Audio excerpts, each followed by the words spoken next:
The first thing that I want to know from all of you, I want to see a show of hands. How many of you think that your child's personality traits are developed by the time that they're born?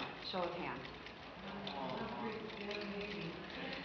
Okay, how many of you think that a child's personality traits are developed due to some of their outside surroundings? Raise your hand. And how many of you think it's a combination of both? All right. So it's something that I want you to think about over the course of the hour as we talk about these tools. One of the things that I can tell you that I've experienced is I have twin nieces. They're 6 years old. And as much as I know that some of their characteristics and behaviors are developed through their parents and some of their outside surroundings, I know that the way that they act and react to the world around them is very unique to each other. So I'm guessing that being in a room full of moms of multiples, you understand the difference in little personalities. They're in the womb at the same time, but they sure come out different, don't they? It's kind of fun. And it can be overwhelming at times too, right? Because what we want most for our children, I think we can agree on, is that we want our children to live a life of joy. We want them to be comfortable in their own skin. We want them to live out their passions, right?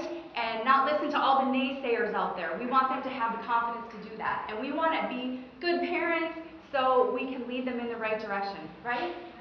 But sometimes it's really overwhelming because what works for one of our children doesn't work at all for our other child, right?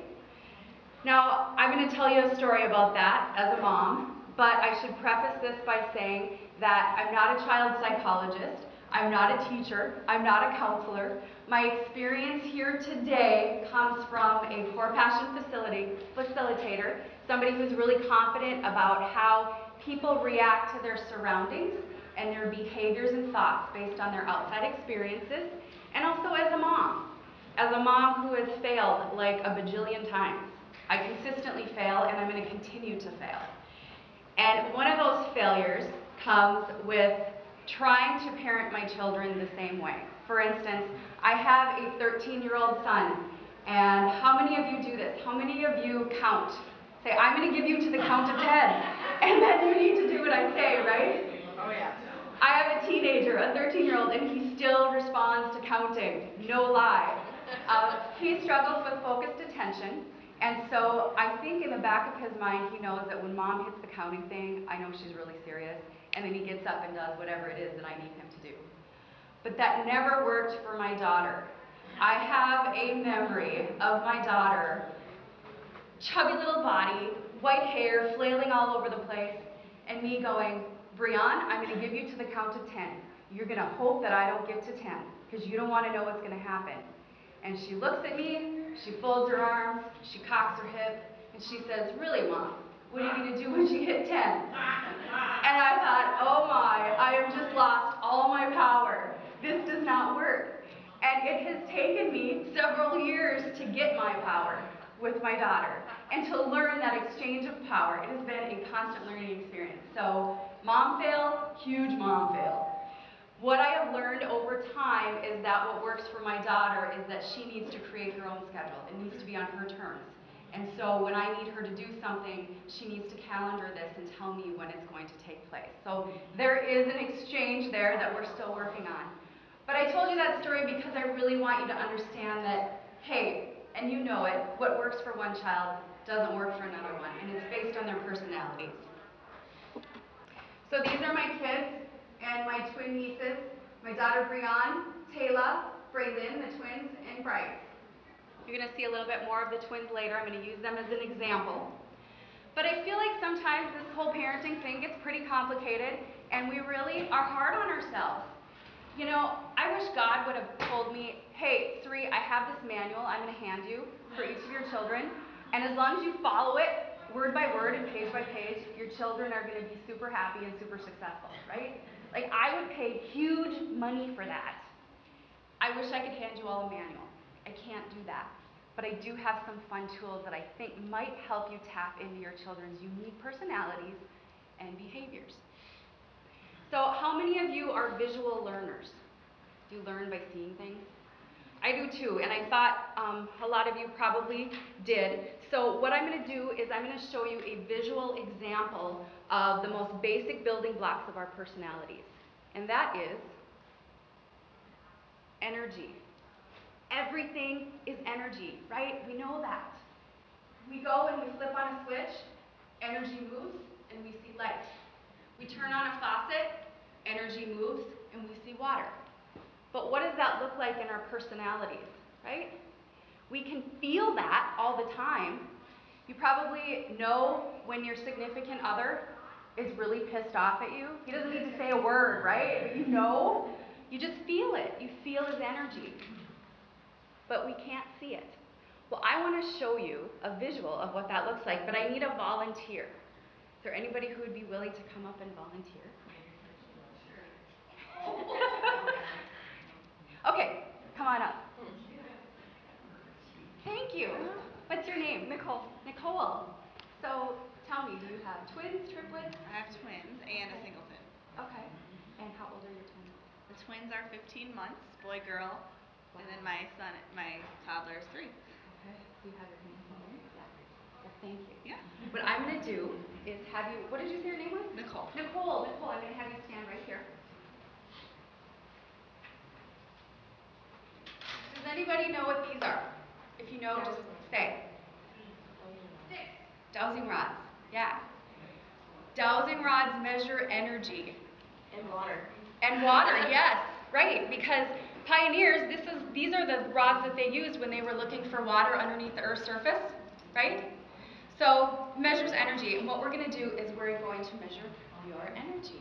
Okay. Okay, so what I want you to do is I want you to just be you. Just be you. Okay. Like 15 months, twins, you might be this small. No, I'm just kidding. So just think about something. Think about a tree, think about grass, anything, just normal. Okay. So this is where her energy field starts. Okay. This is the energy field here. So now, well, I want you to think of something that brings you a lot of joy. Okay. You tell me when you're ready. Okay.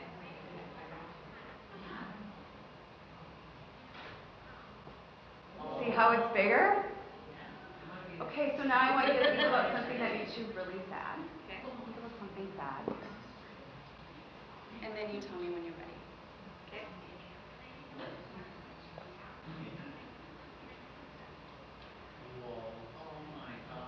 So when you're sad or you're angry, you withdraw your energy back within you. It's a protective measure. So I don't want to keep you sad. Okay. So I want you to think about something really happy and exciting Okay. again, and you let me know when you're ready. Okay.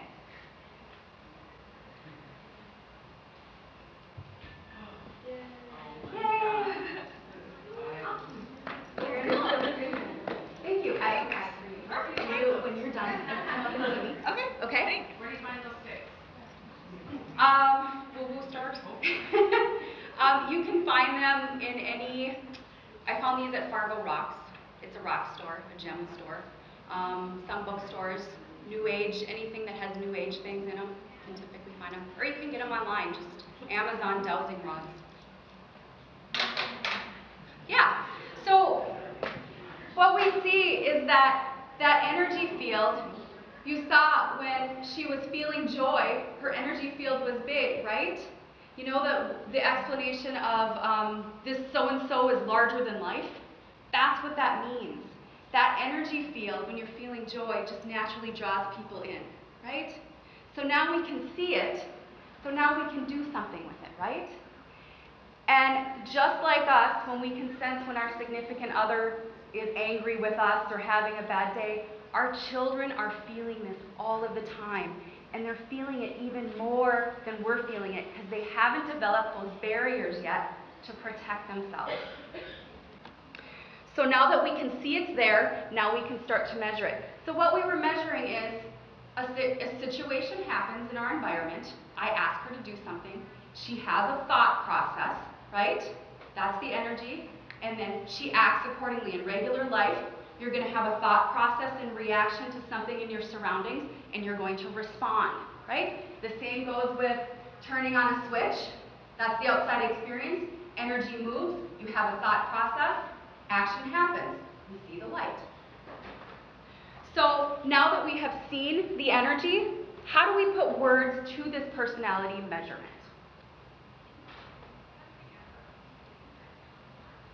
And that's where Core Passion comes in. Core Passion is a program that measures the energy of your personality. It measures your thoughts and your behaviors in response to your surroundings. It also measures the things that you love, the things you're good at, and the things that you are challenged by. Each person is encoded with a unique energy signature, which is unique to you. So we all have similar building blocks, but the size of each block and the way that they're arranged are different for each person. And Core Passion's tagline is, when you know who you are, you know what to do. I'm going to take that one step further and I'm going to say, when you know who your children are, you know how to guide them to do what they are meant to do, right? So when we have a better understanding of how our children look at the world and why they may have certain behaviors, we can guide them on their own unique pathways to success. So let's get into a bit more detail here. Core Passion is arranged in terms of energy codes. There are 12 of them. And everyone is working with all 12 of these energy codes. These are the building blocks, and we have all 12. Everybody does. The amount that we're working with each one of these is unique to us, right? So typically we're going to have 3 to 5 of them that we're working with the most, and those are the ones that the way that we express ourselves to the world, the way the world sees us, and the way we look at the world and feel about the world. So how do you look at the world? What does that mean? Here's an example. Question. What is your first thought? When someone blames you for something, what is your first thought? Is it more so like 1, if I'm being blamed, it must be my fault. Number 2, that guy's an idiot. He doesn't know what he's talking about. Or 3, I better sit down and educate this man on the way it really is. So, depending on what personality traits you're working with the most will determine the way you're answering this question, right? So there's a really detailed way to measure this. There's a 240 question assessment that you can take online, and when you're done, it spits out this really long assessment that gives you a whole ton of details, one of the pages being a bar graph. And the reason that I pulled this page up is because I want to show you that we are working with all 12. This happens to be mine that I took in July of 2011. I'm working with all 12. See, I resonate with all of them, but the top colored ones, the top 5, are the way that I look at the world and the way that the world sees me. Now, unfortunately, your children, unless they're over the age of 14 or 15, aren't going to benefit from this. They're not going to understand the questions. But with the information, the handouts I give you, and the things that we talk about, you, by the end of the hour, should have a pretty good understanding intuitively of what your children's top couple of codes are.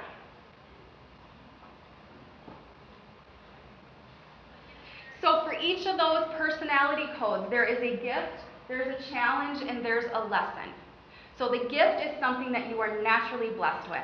It's an awesome thing about you, and whether or not you realize it, it's part of you. And when you're living in your gifts, life just flows. Magic just happens. Life is good. But you also have challenges. For every gift, there is a challenge. Challenges you may or may not be ready to own because they kind of suck. And what you'll notice is the people who are not aware and are resisting those parts of themselves, those challenges will come out really strongly. So if you've heard the infamous phrase, what you resist persists, that's what we're talking about here. You resist those things about you, they're going to come out strong. The cool thing with when people understand this about themselves is that they don't have to take it so seriously. When they realize that everybody who has this type of personality trait and is working with that as well, they have those same challenges for the most part, right? So nobody is alone in this. The lesson is a process of learning as you return to the balance of your gift and challenge. So there's a unique lesson for each of the 12 personality codes, and that's just understanding that you have both and then choosing to live through those gifts. So, have you all seen this before? The yin and the yang? The yin and the yang is a symbol representing opposites, and I just pulled up a definition off of Wikipedia, basically because we know everything on Wikipedia is 100% right? But this really was a definition that made sense to me, so that's what I utilized. I'm just going to read it for you now. Opposite or contrary forces are actually complementary, interconnected, and interdependent in the natural world, and they give rise to each other as they interrelate to one another. So, total mouthful. What that means is that opposites are necessary in this world. We can't have one without the other. We can't know what black is without knowing what white is. We can't know what up is without knowing what down is. We can't know right without wrong. The same goes with our personalities. We can't have the gift without the challenge. We can't have the challenge without the gift. They're dependent on each other for existence. It's science. It's out there. It's science. So when you are in a challenge or your child is in a challenge, remember that they have to also have the gift. So if you remember nothing else about what we talked about today, I want you to remember this. Our biggest challenge is also our greatest gift. I know that this one statement has helped me so many times with my children, especially my daughter. We're a lot alike and we're constantly doing this. And when she's throwing a tantrum or giving me a hard time, the one thing that I remember is that as strong as this challenge is, that means that gift is even stronger. So the stronger the challenge, the stronger the gift. And you can't have one without the other. So if you remember nothing about today, remember that one thing the next time you're in a challenge with your child.